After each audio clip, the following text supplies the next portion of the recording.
আসসালামু আলাইকুম। Nazmul Hasan, veterinary field assistant, উপজেলা প্রাণী সম্পদ দপ্তর ও ভেটেরিনারি হাসপাতাল, মেহেরপুর সদর। এর আগে আমি গরু, ছাগল, মুরগি সম্পর্কে বলেছি। আজ আপনাদের একটি ব্যতিক্রম ধর্মী কবিতর সম্পর্কে বলবো। গরু, ছাগল, মুরগির মতো কবিতরেও ভ্যাকসিন দেওয়া প্রয়োজন, তাই কবিতরে ভ্যাকসিন দিতে হবে।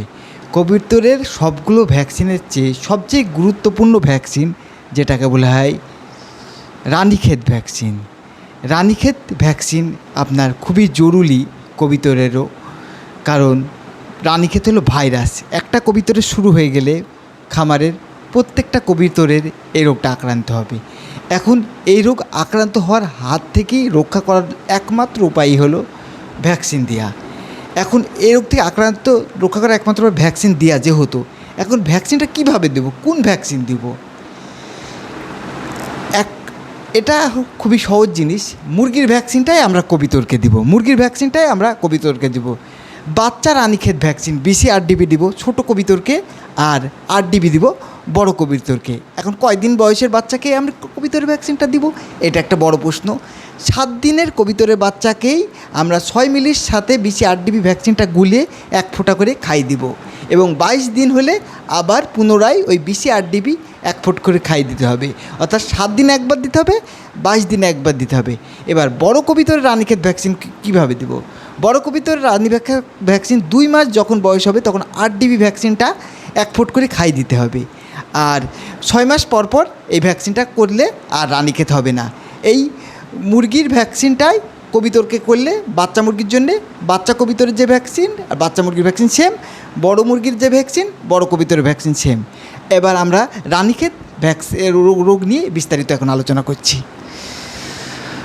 রানীক্ষেত একটা ভাইরাস রোগ।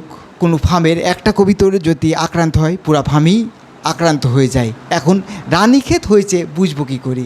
কিছু লক্ষণ আছে যেটা থেকে আমরা বুঝবো যে রানীক্ষেত হয়েছে। লক্ষণগুলো আমি নিম্নে বর্ণনা করলাম। সবুজ রঙের টুথপিকের মতো পাতলা পায়খানা করবে। সাধারণত কবিতরের পায়খানা যেরকম হয় সেরকম হবে না, এটা সবুজ রঙের টুথপিকের মতো পাতলা পায়খানা করবে, তখনই বুঝবো এটা রানীক্ষেত হয়েছে। হাসি কাশি নাক মুখ দিয়ে শ্লেষা বের হবে। শ্বাস প্রশ্বাসে কষ্ট, মুখে হাঁ করে শ্বাস নিবে। ভারসাম্যহীনতা, মাথা ঘোরা, পায়ের পক্ষাঘাত হবে। খাবার দাবার বন্ধ করে দিবে এবং ঝিমি থাকবে। যেহেতু অসুস্থ সে খাবে না, খাবার দাবার বন্ধ করবে, ঝিমি থাকবে। স্নায়ুতন্ত্র আক্রান্ত হলে মাথা কাঁপবে, পা এবং পাকা ঝুলে পড়বে, ঘাড় বাঁকা করে উল্টানোর ফলে কোনো সময় এক চোখ নষ্ট হয়ে যাওয়া ইত্যাদি লক্ষণ দেখা দিবে। মাথার চারপাশে পানি জমা ও নাক থেকে পানি পড়তে পারে। পাতলা খোসা ও খোসা ছাড়া ডিমও হতে পারে। আকস্মিক মৃত্যু হতে পারে লক্ষণ প্রকাশের আগেই। রানীক্ষেত রোগ তো খুব ভয়ানক, হলে ওই ফার্মটা পুরাই হয়ে যাবে, আলাদা করলেও কোনো উপায় নেই। যেহেতু ভাইরাস রোগ, এর ট্রিটমেন্ট সুনির্দিষ্ট কোনো ট্রিটমেন্ট নেই, তবে আমরা নিম্নোক্ত পদক্ষেপ নিতে পারি। এখন তার আগে আমাদের জানতে হবে এই বিস্তার যদি একটা রানীক্ষেত হয়ে যায় তখন কি করবেন? অসুস্থ পাখির সর্দি, কাশি, পায়খানা ইত্যাদির মাধ্যমে হতে পারে, অন্যগুলো সরাতে পারে। ভ্যাকসিনেটরের মাধ্যমে এ রোগ এক খামার থেকে অন্য খামারে ছড়াতে পারে। আপনি যাকে ভ্যাকসিন দিতে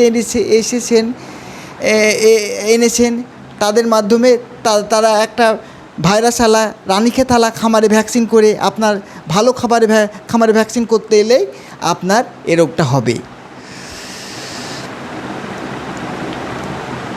এ রোগে আক্রান্ত 30 থেকে 100% মৃত্যুর হার থাকে। এখন এ রোগের চিকিৎসাটা বর্ণনা করছি। আপনার যেহেতু এটা ভাইরাসজনিত রোগ, তার এর সুনির্দিষ্ট কোনো চিকিৎসা নেই। আপনারা কট্রাভেট 1 গ্রাম 1 লিটার পানিতে 5 দিন খাওয়াতে পারেন। সিপ্রোসিন 1 গ্রাম 1 লিটার পানিতে মিশিয়ে 5 দিন খাওয়াতে পারেন। খাওয়ালে একটি সুফল পাবেন, এর ভালো ফলাফল পাবেন। আজকে কবিতর রানীক্ষেত রোগ সম্পর্কে আমি বিস্তারিত আলোচনা করলাম। আজকে এটুকুই। পরবর্তীতে আমরা অন্য